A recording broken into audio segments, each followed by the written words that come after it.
Takbiratul ihram mempunyai makna ketika seseorang mengangkat tangan ke atas sebagai simbol kalau kita melempar, membuang segala sesuatu yang ada di dalam hati dan minda kita daripada perkara-perkara keduniaan ke belakang. Sementara kita menghadap kepada Allah Subhanahu wa taala, kita angkat tangan simbol membuang segala sesuatu selain fokus kita kepada Allah, dibuang ke belakang dengan mengucapkan takbiratul ihram. Cara mengangkat tangan saya sudah jelaskan, dan posisi tangan ketika berada di atas. Yang pertama, telapak tangan dalam keadaan terbuka menghadap kepada Al-Qiblah. Apa yang kita tahu daripada sunnah takbiratul ihram dilakukan adalah terbuka, menghadap kepada Al-Qiblah, sejajar dengan cuping telinga, dalam berada di atas bahu, dan sebut bersamaan dengan memanjangkan sebutan takbir Allahu Akbar. Allahu Akbar atau Allahu Akbar. Yang kedua. Yang ketiga bermula daripada atas. Allahu Akbar. Terdapat beberapa riwayat yang diriwayatkan oleh Imam Abu Dawud tentang kaifiyah salat meletakkan tangan itu. Satu riwayat mengatakan adalah di atas pusar, di bawah dada. Riwayat yang lain mengatakan di bawah pusar. Posisi tangan adalah seperti mana saya jelaskan dan berada di antara pusar di bawah dada ataupun di bawah pusar. Dalam riwayat yang lain dikatakan juga adalah tepat kepada dada dan dilekatkan ke dalam dada. Tapi yang menjadi pegangan dalam mazhab Imam Syafi'i adalah antara di atas pusar dan juga di bawah dada, atau dalam mazhab Imam Maliki adalah di bawah pusar, atau mazhab Imam Abu Hanifah. Apa yang patut kita gunakan mata ini? Tengok kepada apa? Tengok kepada hadapan, tengok kepada bawah, ataupun tengok kepada apa? Kalau kita salat di Kaabah, di Masjidil Haram, maka kalau kita nampak kepada Al-Kaabah, mata kita melihat kepada Al-Kaabah dengan penuh mentakzimkan kepada Al-Kaabah. Tapi bila mana salat di tempat yang kita tidak nampak kepada Al-Kaabah, maka kita melihat kepada maudhi' as-sujud. Tempat kita sujud itulah mata melihat ke tempat sujud. Posisi tangan ketika ruku' adalah tepat di atas lutut dan jari-jari lurus ke bawah. Kalau diangkat dia menghadap kepada Al-Qiblah. Ini baru posisi telapak tangan ketika ruku'. Yang kedua adalah posisi badan kita ketika ruku' dengan leher kita adalah sejajar. Yani kalau kita berada dalam keadaan ruku' adalah berada dalam keadaan kalau diletakkan sesuatu di atas belakang kita, maka tidak akan jatuh sesuatu itu karena badan kita adalah datar dan rata. Yani seperti ini. Posisi kaki ketika berdiri itu, baik dalam keadaan berdiri ataupun ruku', tidaklah terlalu lebar, tidaklah rapat seperti ini. Adalah merupakan perkara yang di luar sunnah kalau seseorang salat kakinya rapat seperti ini. Tidak pun juga terlalu terbuka. Tidaklah dia sederhana, yang agaknya kalau diukur dengan satu jengkal itu adalah sudah mencukupi seperti ini. Bangkit daripada ruku' dengan sebutan Sami Allahu liman hamidah, bersamaan juga sebutan Sami Allahu liman hamidah bersama dengan gerakan dan tangan sampai kepada atas. Sami Allahu liman hamidah. Tangan disunnahkan turun ke bawah. Posisi sujud seseorang bila mana sujud adalah jari-jari atau batin daripada jari-jari itu adalah menghadap kepada Al-Qiblah. yakni karena kaki bukan berdiri seperti ini sahaja, tetapi ditekan sehingga jari-jari kaki itu menghadap kepada Al-Qiblah. Bila mana mampu keseluruhan jari-jari sampai kepada jari kelingking adalah afdal. Tapi kalau tidak, walaupun sudah satu jari itu sudah memadai untuk mendapatkan sahnya as-sujud, bila mana batin daripada jari-jari kaki ini adalah menyentuh kepada tanah. Yang tidak diperbolehkan adalah bila mana posisi kaki seperti ini.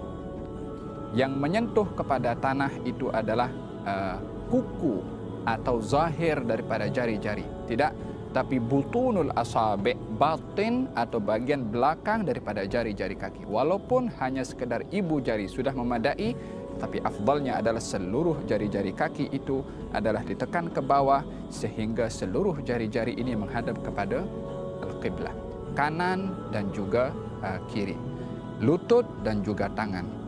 Posisi tangan bila mana sujud adalah berada di tanah menghadap kepada al-qiblah, sejajar dengan jatuhnya atau sejajar dengan bahu kita. yakni seperti ini dan juga seperti ini. Posisi tangan menghadap kepada al-qiblah. Kalau ada sesuatu yang jatuh daripada bahu kita, akan jatuh kepada tangan kita. Yakni bukan tangan itu melirik ke kanan ataupun berhadapan seperti ini. Tidak, tetapi menghadap kepada al-qiblah. Hukum hidung menyentuh kepada tanah adalah perkara yang sunnah dalam mazhab al-Imam Asy-Syafi'i. Ini posisi sujud. Jari-jari menghadap qiblat dan kaki berdiri seperti ini. Tangan menghadap qiblat, dahi menyentuh kepada tanah, tak boleh ada penghalang kepada dahi. Baik itu imamah, songkok, serban adalah tak boleh menjadi penghalang, kecuali serban itu diletakkan sebagai sejadah, maka adalah diperbolehkan. Dalam sujud tidak boleh sujud di atas sesuatu yang terangkat bersama dengan tubuh badan kita. Posisi yang berikutnya adalah duduk di antara dua sujud, ataupun duduk tahiyat awal ataupun duduk tahiyat akhir. Duduk di dalam salat ada dua jenis duduk. Yang pertama adalah jalsatul iftirash, yakni posisi seperti ini. Yakni bahagian belakang kita duduk di atas telapak kaki bahagian kiri, sementara kaki kanan dan jari-jarinya tetap menghadap kepada al-qiblah seperti ini. Duduk seperti ini disunnahkan pada tahiyat awal, pada duduk di antara dua sujud, dan juga duduk istirahat. Dalam 3 kaifiyah atau setiap duduk yang tidak ada salam setelahnya, maka disunnahkan duduk iftirash seperti ini. Apakah iftirash? Duduk di atas telapak kaki kiri, sementara kaki kanan berdiri tegak. Adapun duduk yang kedua namanya duduk tawarruk, yaitu duduk pada saat seseorang setelah duduk itu akan salam. Maka posisinya berbeza. Kaki kiri masuk ke dalam dan kita duduk terus menyentuh kepada tanah, sementara posisi kaki kanan adalah tetap seperti ini, jari-jari menghadap kepada al-qiblah. Tidak seperti ini ataupun tidak pun seperti ini. Duduk seperti ini juga tidak termasuk daripada yang disunnahkan di dalam as-salah, yang kalau seseorang duduk seperti ini bukanlah dikatakan salatnya itu terbatal, akan tetapi tidak melakukan sunnah di dalam as-salah.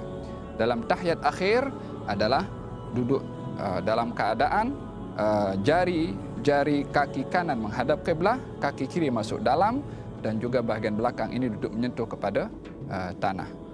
Posisi tangan ketika berada dalam keadaan at-tahiyyat adalah baik tahiyat awal ataupun tahiyat akhir, jari-jari kiri berada pada bahagian lutut paha kiri dan jari-jari kanan berada dalam keadaan digenggamkan seperti ini, kecuali 2 jari, jari telunjuk dan juga jari atau ibu jari. Jari telunjuk dan juga ibu jari. Cara yang digalakkan atau disunnahkan dalam mazhab al-Imam Syafi'i adalah bila mana seseorang itu ingin mengangkat ataupun at-tahiyat, katalah tahiyat awal atau tahiyat akhir, posisi telapak tangan kiri berada tepat pada lutut, telapak tangan tepat juga berada pada lutut, 3 jari daripada tangan kanan digenggamkan, kecuali ibu jari dan juga jari telunjuk yang berada dalam posisi seperti ini. At-tahiyyatul mubarakatus salawatut tayyibatu lillah. Assalamu alayka ayyuhan nabiy wa rahmatullahi wa barakatuh. Assalamu alayna wa ala ibadillahis salihin. Asyhadu an la ilaha illallah. Bila mana sebut illallah, barulah tangan atau jari-jari telunjuk ini diangkat dan jari atau ibu jari berada di dalam dua keadaan. Boleh seperti ini, yakni menyentuh kepada jari telunjuk di bawah, ataupun boleh seperti ini, yakni menyentuh kepada jari yang tengah. Posisi ibu jari boleh menyentuh jari tengah, atau posisi ibu jari boleh menyentuh kepada jari telunjuk.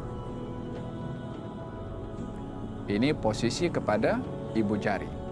Adapun jari telunjuk berada dalam keadaan diangkat, tidak terlalu diangkat seperti begini, ataupun tidak lurus tetapi menunduk ke bawah sedikit.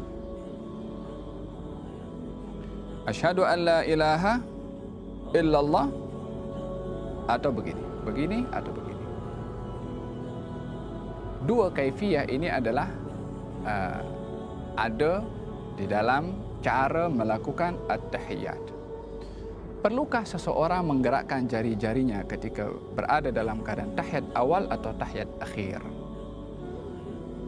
Di dalam hadis ada dua riwayat disebutkan kalau baginda Rasulullah tidak menggerakkan, dan dalam riwayat yang lain diberitahukan kalau Rasulullah menggerakkan. Dua riwayat ini zahirnya bertentangan, tetapi pada hakikatnya tidak bertentangan. Maksud daripada tidak menggerakkan dalam riwayat yang pertama adalah tidak menggerakkan berkali-kali. Maksud daripada menggerakkan dalam riwayat yang kedua adalah menggerakkan sekali. Yakni menggerakkan dalam bahasa Arab itu yuharriku. Yuharriku difahami dengan dua makna. Makna yang pertama, menggerak-gerakkan. Kalau menggerak-gerakkan, ini yang dipakai oleh sebahagian pandangan yang mereka bila mana tahiyat menggerakkan berkali-kali. Disebabkan memahami hadis itu dengan fahaman menggerak-gerakkan, maknanya lebih daripada sekali. Yang memahami hadis itu menggerakkan sahaja, maknanya sekali sahaja, daripada atas daripada bawah ke atas. Asyhadu an la ilaha illallah, maknanya dia juga pun menggerakkan. Maka dalam hal ini, dalam mazhab Imam Syafi'i, yang menjadi pegangan adalah menggerakkan sekali sahaja, juga sesuai dengan hadis Nabi Muhammad sallallahu alaihi wasallam. Bila mana selesai daripada at-tahiyyat fil alamin innaka hamidum majid, disunnahkan seseorang tidak terus salam, tapi membagi ruang sedikit. Fil alamin innaka hamidum majid. Bila mana nak mengucap assalam, assalamualaikum warahmatullahi. Yani setelah sebutan kum baru menoleh ke kanan, dan setelah sebutan kum baru menoleh ke kiri. Tapi tidak bersamaan dengan sebutan assalamualaikum. Adalah tidak menepati kepada sunnah. Dan juga tidak perlu kita menggerakkan kepala berkali-kali. Assalamualaikum warahmatullahi.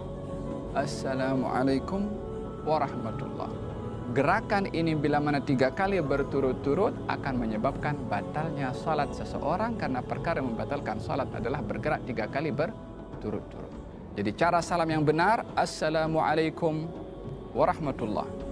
Kembali kepada kiblat balik, assalamualaikum warahmatullahi. Tidak pun daripada kanan terus menoleh ke kiri. Assalamualaikum warahmatullahi. Kembali kepada kiblat, assalamualaikum warahmatullahi. Hati-hati daripada dada bergerak ke kanan atau dada bergerak ke kiri, yang boleh menyebabkan, mungkin kalau bergerak sebelum salam itu sempurna, akan menyebabkan batalnya salat tersebut. Kalau seseorang menyebutkan assalamualaikum, batal salat seseorang disebabkan berpaling daripada kiblat sebelum dia keluar daripada as-salat. Semoga Allah Subhanahu wa taala jadikan solat kita solat yang sempurna dan tergolong orang-orang yang mendirikan as-salah. Wallahu taala a'lam.